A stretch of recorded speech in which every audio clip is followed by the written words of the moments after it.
All right, here's the intro video for a really cool property in Douglas County, Missouri. We're using the MapRight program to show this to you. This is 7.7 acres. This is fully surveyed. It happens to be tract 15 at Bobcat Hollow. Like I said, it's Douglas County, Missouri. Beautiful, beautiful area. The north side of the property borders a gravel county road. I believe it's County Road 126. And there's some neat stuff going on with this property. Let's zoom in a little bit here. There we go. Okay, so the entire north side basically borders this gravel county road. It slopes down as you go to the south. It's the lowest in the middle, and you can actually see this small creek bed that crosses over the middle section of the property. It slopes back up as you continue going south from the creek bed, and has power line, sorry, it has a power line going directly across it, kind of through the center of it, and that is a residential line. That's not like a high wire or anything like that. That's just a residential power line. So so power is directly on the property, which makes it super easy if you need it for camping or building or whatnot. Let's switch first to a topo map to kind of show you how this is situated. If you're familiar with topo maps, this probably makes at least some sense. If you're not, then it probably doesn't. But basically, it's showing the contour of the ground. And the idea behind a topo map is that the elevation difference between two lines is 20 feet on most maps. So from one line to the next is a 20-foot elevation change. All the dark line indicates is a 100-foot elevation interval. So that's probably the 1,100-foot elevation mark. So we can tell that the lowest spot on this property is going to be this northeast corner, which is roughly 1,080 feet above sea level. And then it rises up to the highest spot. And if you count the lines, 1, 2, 3, 4, about 4 lines, it's going to be close to 1,200 feet above sea level on this southernmost corner. And that's going to be the highest spot on the property. So, I mean, the nice thing is it gives you a lot of options as far as where you want to build. I mean, on a property like this, you probably want to spend, a week or two out here and camp and explore and really figure out, where you want to see the sunrise and sunset and the different stuff. I mean, there's just, I love having properties like this that, give you all the different options for building sites. The only place that you definitely would not want to build would be right here down by this small creek bed. Because, I mean, we've been out there several times. A couple times there's been some water in the creek bed. A couple times there was not, but definitely would not want to build close to the creek bed. Try to get up, try to get a little higher elevation from the creek bed. Standard property covenants on this one include, I believe, a 100-foot setback from the county road, 600 square foot concrete foundation when you build your cabin or home. Pretty basic stuff. You can see all the details on the listing page at InstantAcres.com.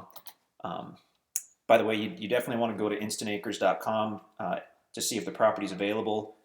We update our website by the minute, so if it shows as available on our own website, then it is available. Let's zoom in here and see if we can get a good look at this.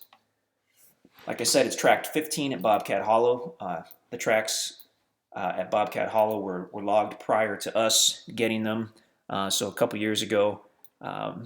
Not clear cut, but the larger commercial timber was removed. You've got some smaller and medium trees remaining. This shows it pretty well. I mean, it shows this little creek bed that kind of meanders across it. Shows the county road, shows the power line really, really well. Let's see if we can get even closer.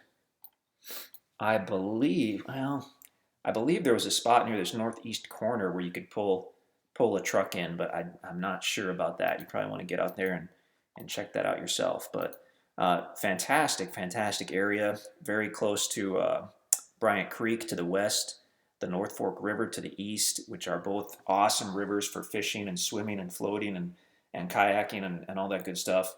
The wildlife out here is phenomenal as far as white-tailed deer and turkey, so the hunting is going to be excellent.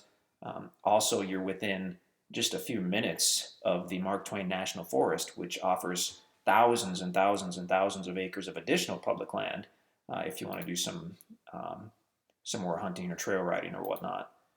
I'm going to switch it to street map and we'll zoom out a little bit to kind of show you the area. So our office is right by Springfield, and there are two ways that you can come to this property from Springfield from the west, and they're both pretty similar as far as how long they take. So here's the property here. Here's Ava, which is probably the closest regional city. It's got the super Walmart and all that good stuff. It's the county seat for Douglas County. And here's Springfield up here, about an hour and 15 minutes to the west. So when we're coming to the property, you can go east on Highway 60 to Mansfield, cut south on Highway 5, and then take Highway 76 to the east, and then go north on the gravel road, which is, I believe, 126. Or the other way is go east on Highway 60, go past Mansfield, go to Norwood, and from Norwood you take C Highway down, and you cut west on and come in from the north. I don't know the name of that, the number of that county road. Let's see if it shows us here. It doesn't want to show us, but a couple different ways you can get to the property, just so you know. But yeah, fantastic area. Norwood is a very small town. I think they have a gas station, and that's about it. But the town of Mountain Grove is just east of Norwood, and that's a good sized regional town with the Walmart and the lumberyard and all that good stuff. So yeah, really cool property in a great area. Oh, by the way, this green area is the National Forest, so that's really close to the property. If you want to do major trail riding, or like I said, if you're coming down with a bunch of your hunting buddies and you want to scout out a ton of different spots, National Forest is cool for that. But really, with a big property, 7.7 acres, you're going to have wildlife on the property, even if you don't do any food plots. And if you're a hunter that's going to use it every year, you'll probably do some kind of small food plot, which will draw in even more deer. So yeah, super nice property. Go to InstantAcres.com. You can definitely call us in the office, or you can shoot us an email at sales@instantacres.com, and we would love to chat with you about this or any of our properties.